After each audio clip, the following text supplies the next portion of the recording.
In today's video, I'm going to teach you how to fix mobile view on Shopify.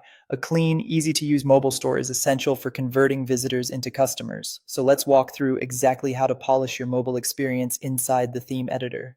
Start by opening your Shopify admin and heading to Online Store, then Themes, and click Customize. This takes you into the theme editor, where all the visual adjustments happen. Before you do anything else, switch the preview to mobile by clicking the mobile icon in the top right. This lets you see changes as your shoppers would on a phone, so you're always designing with the right context. Now, scroll through your homepage and key pages and look for layout issues.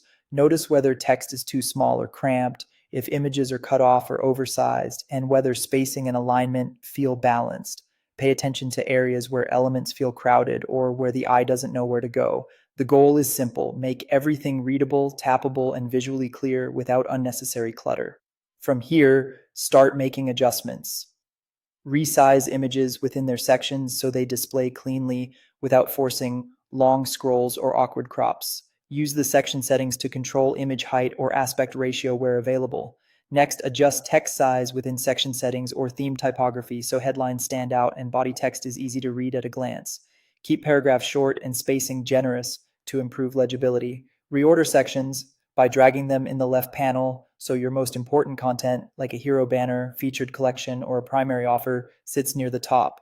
If a layout feels busy, simplify it by reducing the number of columns, stacking content vertically, and removing decorative blocks that don't support the message. Less is more on smaller screens.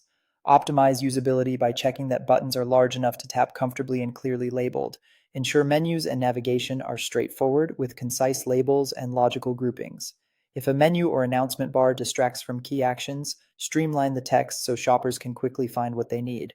If certain sections aren't helpful on mobile, consider hiding them to reduce clutter. You can turn sections off from the editor to keep the focus on what truly matters to your customers while they're on the go. When you're happy with the changes, preview the page by scrolling and tapping through the mobile view, then click Save. That's it. Keep your mobile experience clean and easy to navigate, and you'll see the payoff in engagement and conversions. And that's it. If you found this tutorial helpful, don't forget to like this video and subscribe to my channel for more Shopify tips and tutorials.